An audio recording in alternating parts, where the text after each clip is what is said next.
ኪዳነ ምሕረት እናቴ ስለዚህ እላችኋለሁ ስለ ነፍሳችሁ በምትበሉትና በምትጠጡት ወይም ስለ ሰውነታችሁ በምትለብሱት አትጨነቁ። ነፍስ ከመብል ሰውነትስ ከልብስ አይበልጥምን? ወደ ሰማይ ወፎች ተመልከቱ፣ አይዘሩም አያጭዱምም በጎተራም አይከቱም፣ የሰማዩ አባታችሁ ይመግባቸዋል። እናንተ ከነርሱ እጅግ አትበልጡምን? ከናንተ ተጨንቆ በቁመቱ ላይ አንድ ክንድ መጨመር የሚችል ማን ነው? ስለ ልብስስ ስለምን ትጨነቃላችሁ? የሜዳ አበቦች እንዴት እንዲያድጉ ልብ አድርጋችሁ ተመልከቱ። አይደክሙም አይፈትሉምም። ነገር ግን እላችኋለሁ ሰሎሞንም እንኳ በክብሩ ሁሉ ከነዚህ እንዳንዱ አልለበሰም። እግዚአብሔር ግን ዛሬ ያለውን ነገም ወደ እቶን የሚጣለውን የሜዳ ሳርን እንዲህ የሚያለብሰው ከሆነ እናንተ እምነት የጎደላችሁ እናንተንማ ይልቁን እንዴት ይላል። ስለ ቃሉ አምላካችን ስም የተመሰገነ ይሁን። እንግዲህ በቤተክርስቲያናችን አሁን ያለንበት ወቅት የአበባ ወራት ወይም ዘመነ ጽጌ ተብሎ ይጠራል። በዚህ ወራት የእመቤታችንና የተወደደ ልጇን የኢየሱስ ክርስቶስን ስደት በማሰብ ፈቃደኛ የሆነ ሰው ይጾማል፣ ማህሌት ይቆማል። የሚታሰበውም የዚህ ሰሞን ምስጋናም የአበባ ምስጋና ወይም ማህሌተ ጽጌ ተብሎ የሚጠራበት ወራት ነው። እንግዲህ እግዚአብሔር ስነ ፍጥረትን ከፈጠረበት ዓላማ አንዱ አሁን እንደምንማረው በስነ ፍጥረቱ እንድንማርበት ነው። እግዚአብሔር ፍጥረታትን የፈጠረበትን ዓላማ አባቶቻችን በሁለት ምክንያት ነው ይላሉ። አንደኛ ለምግበ ስጋ ለምግበ ነፍስ ነው እግዚአብሔር የፈጠረው ፍጥረታትን። ለምንና ለምን?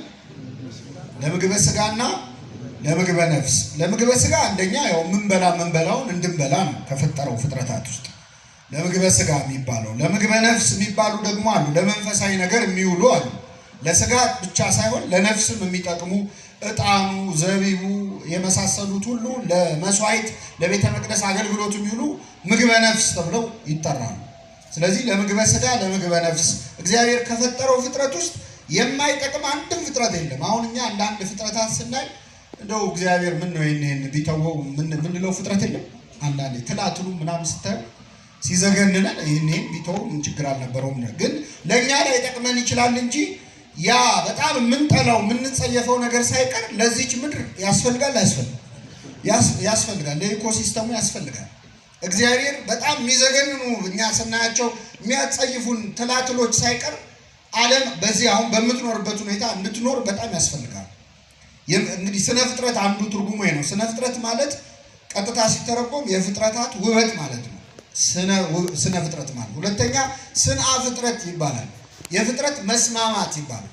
ስለዚህ እግዚአብሔር እኛ መካከል ራሱ የፈጠረው የምግብ ትስስር የፉድ ቼን የሚባለው አንዱ አንዱን ይበላል፣ አንዱ ያደረገውን ሌላው እየተቀበለ የሚያደርገው ነገር በሙሉ በፍጥረቱ መካከል እግዚአብሔር ቃል ኪዳን ሰርቷል። ስለዚህ የማያስፈልግ ፍጥረት የለም። እኛ የምንተነፍሰው ተክሎች ይስባሉ፣ ተክሎች የሚተነፍሱትን እኛ እንስባለን። እኛ አሁን የሰው ልጆች ምቀኝነት ይዞን እስቲ ተክሎችን አፍነን ለመግደል ብለን አንተነፍስም ብለን አፍና አፍንጫችንን ብናፍንስ እኛው ነው የምናልቀው አይደለ? ስለዚህ አስተሳስሮናል እግዚአብሔር። አንዳችን ያላንዳችን መኖር እንዳንችል አድርጎ ነው የፈጠረን። ይሄ ስንአ ፍጥረት የፍጥረት መስማማት ይባላል።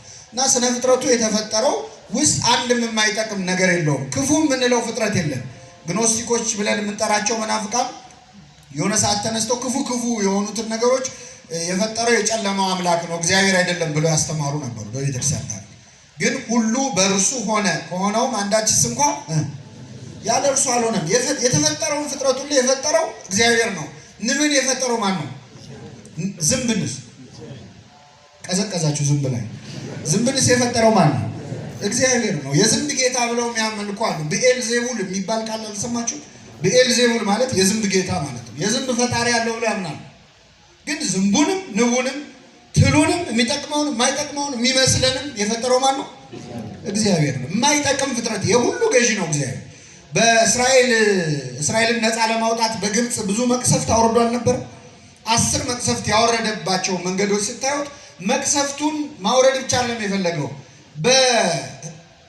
በእስራኤላውያንም በግብፃውያንም አይምሮ ጣዖት አምልኮ ነበረ። እንግዲህ እስራኤላውያን ማነው ግብፃውያን የማያመልኩት አይነት እንስሳ የለም። ጥጃውንም ያመልካሉ፣ ድመቱንም ውሻውንም ያመልካሉ። የውሃ አምላክ፣ የዝንብ አምላክ፣ የምን አምላክ እያሉ ለየራሱ ፈጥረው ነበር። ለዚህ ነው እግዚአብሔር እስራኤላውያንን ከግብፅ ባርነት ነፃ ማውጣት ብዙም አልከበደውም። እስራኤልን ከግብፅ በቀላሉ አውጥቷቸዋል። ግብፅን ግን ከእስራኤል ውስጥ ለማውጣት በጣም አስቸግሯል። ምክንያቱም ውስጣቸው ጣዖት አምልኮ ነበረ። ለዚህ ነው ሙሴ ዞር ሲልላቸው አምላካችን ብለው ከወርቅ ምንድን ነው የሰሩት? ጥጃ ነው። ለምን? ጥጃ አምላክ ነው የሚል አስተሳሰብ አላቸው። ለዚህ ነው እግዚአብሔር የእንስሳ መስዋዕት እንዲያቀርቡ ያዝ የነበረው። እንስሳ ያ ሁሉ ቢቃጠል ለእግዚአብሔር ምን ይጠቅመዋል? የእንስሳ ሽታ ምግብ አይሆነው ለሱ። ለምንድን ነው እንስሳ መስዋዕት እንዲሆን የፈለገው? እንስሳት አምላክ አይደሉም። የእንስሳት ፈጣሪ የእንስሳት አምላክ ማን ነው? ይሄንን እንዲረዱ ነበር እና በአስሩ መቅሰፍትም ስታዩ በውሃው ላይ ደም ሲያደርግ የውሃ አምላክ ብለው የሚያመልኩት ኃይል እንደሌለው የውሃ አምላክ ማን ነው?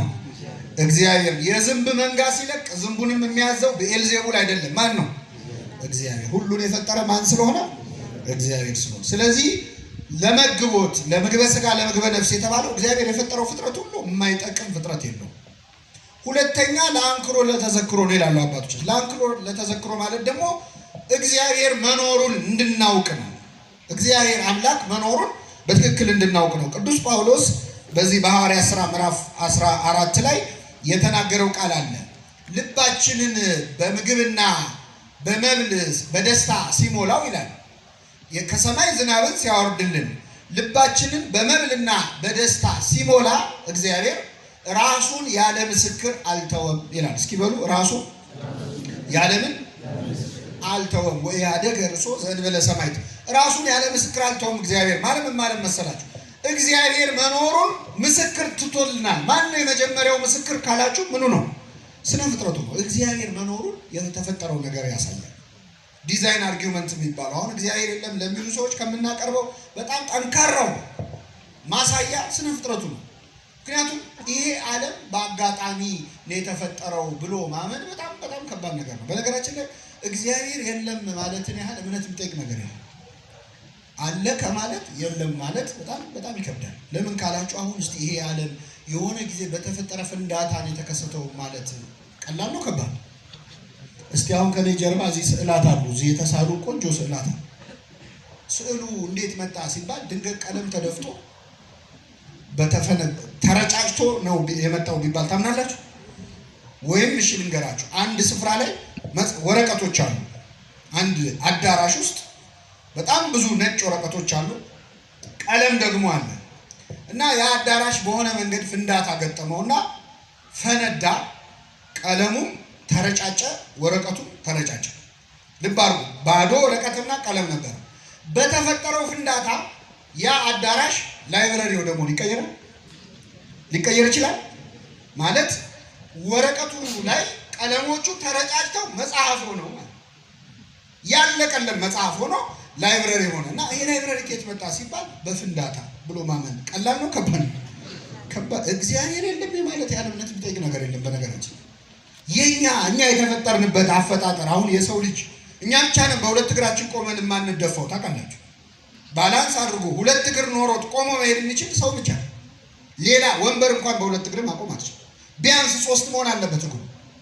ሁለት ሆነን ሚዛናችንን ጠብቀን እንዴት ነው የምንኖረው? ሰውን ያህል የትንሹ ፍጥረት ግን ዓለምን እየገዛ ይኖራል። እንደኛ ደካማ ፍጥረት እኮ የለም። በጣም አቅም የለንም። ግን አራዊቱን አባረን እኛ ቤት ሰርተን አምሮብን እንኖራለን። እሑድ ልጆቻችንን ይዘን አራዊቱን አስረናቸው ቆልፈንባቸው ፎቶ እንነሳለን። አሁን ጥፍር ቢኖረው ኖሮ ሰው ሹል ነገር ቢኖረው እሺ፣ ግን ምንም ሳይኖረው በአይምሮ ብሩህነት ብቻ ከከዋክብት ስርዓት በላይ የተወሳሰበ ብሬን እኮ ነው ያለን እኛ እያንዳንዳችን። በጣም አስደናቂ እኮ ፍጥረት ነው። ቅዱስ አውግስቲኖስ የተባለ አባት ሰዎች አስደናቂ ፍጥረታትን ለመጎብኘት ተራራ ለተራራ ይንከራተታሉ፣ ግን ትልቁ አስደናቂ ፍጥረት ማን ነው? እስቲ ቁጭ ብለህ ራስህን ጎብኘው ይላል። ምንም ሳትከፍል የመግቢያ ዋጋ ሳትከፍል ቁጭ ብለህ የራስህን ሰውን አሻራ እንኳን የማይደግም አምላክ እኮ ነው እግዚአብሔር። ዲዛይን የማያልቅበት አምላክ እኮ። ሕፃን ልጅ በማህፀን አርግቶ ጽንስ አድርጎ 9 ወር ቆይቶ ወጥቶ ያ ሕፃን እየዳነ ከመሄዱ በላይ ምን ታምራል? ማስተዋል ከቻ አሁን እኛ ተአምር የምንለው የሆነ ጋኔል ሲጮ ምናምን ነው አይደል? ወይ የሆነ ሰው ሲፈወስ፣ እሱ እኮ በጣም ትንሽ ነገር። እኛ ራሳችን ተአምር እኮ ነው። ግን አይመስለንም። ውሃ ዝናብ መዝነቡ የምድር ይሄ ሁሉ ተአምር የእግዚአብሔር ስራ ነው እና መግቦቱን ብቻ አይደለም ለአንክሮ ለተዘክሮ አባቶቻችን እግዚአብሔርን ሲያደንቁበት ኖረዋል። ስነ ፍጥረቱን ብቻ እያሉ ግሩም ድንቅ ያንተ ስራ እያሉ በስነ ፍጥረት ብቻ ሌላ መጽሐፍ ቅዱስ ሳያነቡ የፍጥረቱን ውበት እያደነቁ እያንዳንዱ አንዱን ነገር ያስቀደመበት አንዱን ያስከተለበት የፈጠረበት ቅደም ተከተል አመጣጣችን ይህን ብቻ በማየት እግዚአብሔርን ያከበሩ ያገኙ ያናገሩ አሉ። በጣም ብዙ ቅዱሳን ታሪክ ላይ ስታዩ በስነ ፍጥረት ብቻ ከእግዚአብሔር ጋር መገናኘት ይቻላል። ከእግዚአብሔር አብርሃም በፀሐይ ብቻ ነው ያገኘው። ተናበበን አምላከ ፀሐይ ብሎ የፀሐይ አምላክ አናግረኝ ብሎ በፀሐይ የፀሐይን አምላክ አገኘ። ፈያታዊ ዘማን በፀሐይ ነው። ቅዱስ ያሬድ የተማረው በምንድን ነው? በትል ነው።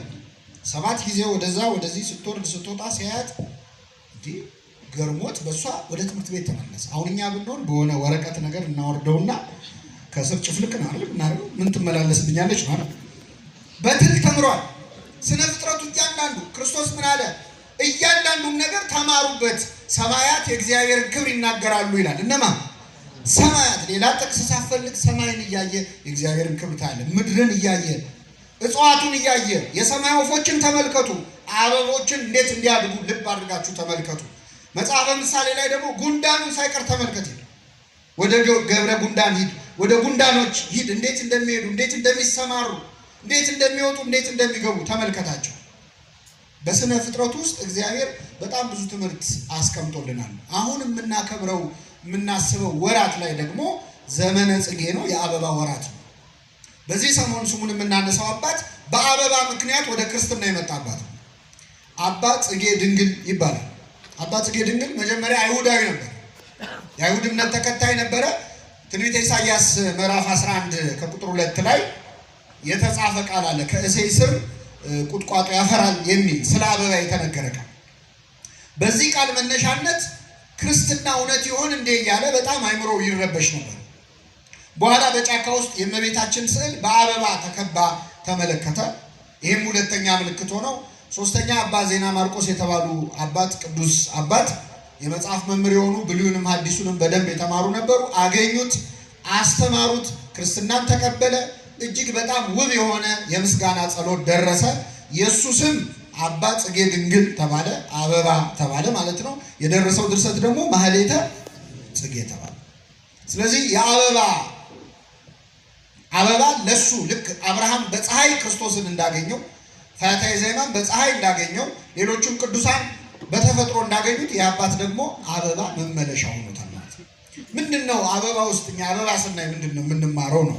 አምላካችን ኢየሱስ ክርስቶስ አበቦችን ተመልከቱ አለ። የሜዳ አበቦችን እንዴት እንዲያድጉ ልብ አድርጋችሁ ተመልከቷል። አበባ ስናይ እንደ ክርስቲያን ከአበባ ውስጥ የምንማራቸው በጣም ብዙ ትምህርቶች አሉ። የመጀመሪያው ነገር አበባ ባየን ጊዜ የምናስታውሰው አምላካችን መድኃኒታችን ኢየሱስ ክርስቶስ ነው። ክርስቶስ አበባ ተብሎ ይጠራል። በብዙ ስፍራ በብሉይም በሐዲስም አምላካችን ኢየሱስ ክርስቶስ አበባ ተብሎ ይጠራል። ለምሳሌ በአንድ ወቅት የሙሴ ወንድም አሮን በክህነት ያገለግል ነበር። እዚህ ኦሪት ዘኍልቍ ላይ ምዕራፍ 23 ታገኙታላችሁ። ኦሪት ዘኍልቍ ላይ አመፁበት ይላል። እንዴት እሱ ካህን ሆኖ ወንድሙ ንጉሥ ሆኖ ያስተዳድረናል፣ ከነሱ ውጭ ሰው የለም ወይ ብለው ቤተ ክህነቱን ቤተ መንግስቱንማ ከአንድ ቤተሰብ አይሆንም ብለው አመፁባቸው እስራኤላውያን እና አመፁ። ቆሬ ዳታንና አቤሮን የተባሉ ሰዎች ማይጠንት ሰርተው ልብሰ ተክህኖ ለብሰው መቅደስ ገብተን እናጥናለን አሉ። ክህነት ደግሞ የሚሰጠው ከማን ብቻ ነው?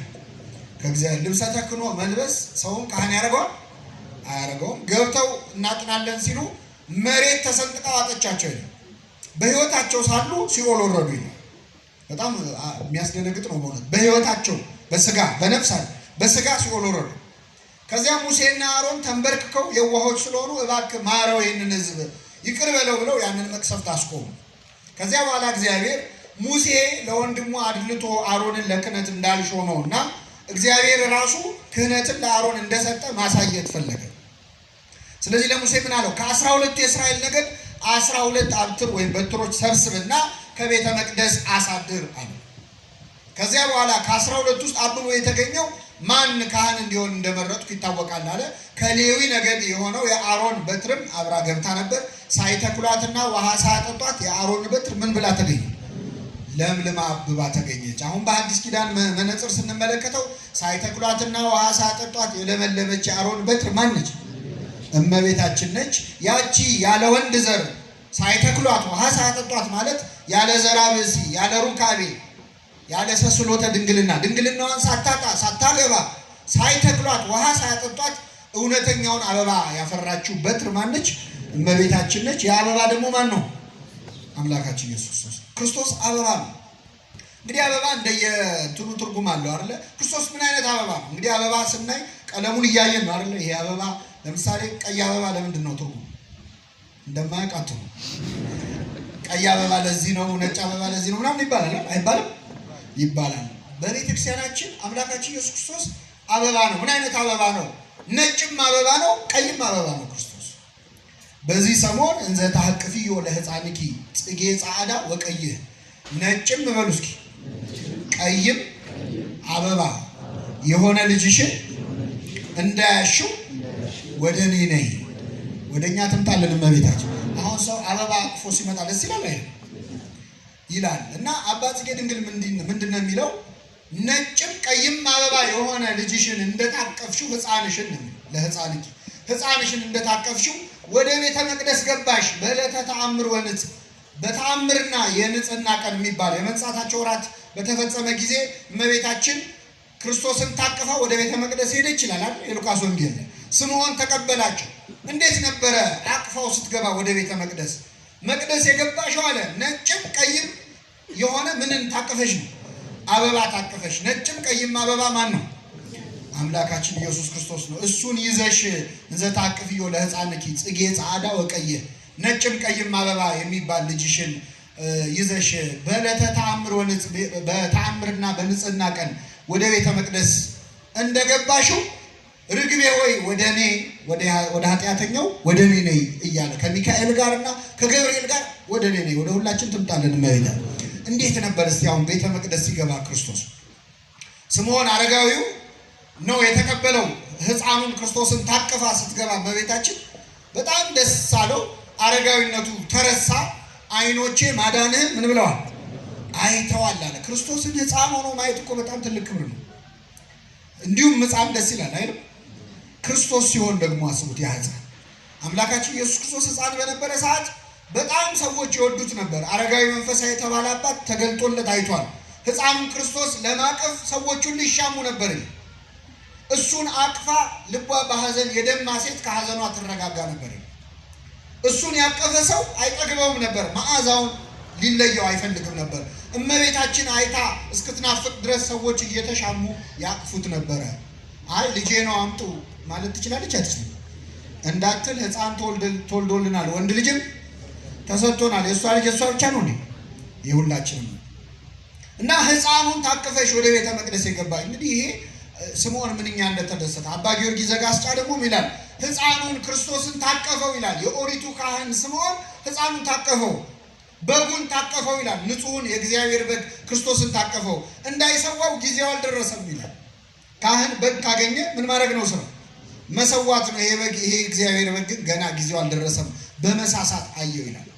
ይሄ እንግዲህ የእያንዳንዳችን ዕለተ ተአምር ወንጽ ክርስቶስ ወደ ቤተ መቅደስ የገባበት ቀን አለ። ካህኑን ስምዖንን ያገኘበት ቀን እኛ እያንዳንዳችን መጀመሪያ ቤተ መቅደስ የገባንበትን ቀን ታስታውሳላችሁ? መቼ ነው የገባነው? ክርስትና ስንነሳ ትዝ አይለንም። በእርግጥ አይደለ? ማን እንዳነሳው ያያለ ቀና ብሎ የምስባክ የተቀበላለ ተሰጦ የለም። ግን ለእያንዳንዳችን ክርስቶስ ወደ ቤተ መቅደስ እንደገባበት ቅጽበት ያለ ቅጽበት ተሰጥቶናል። ወደ ቤተክርስቲያን የገባንበት ቀን አለ።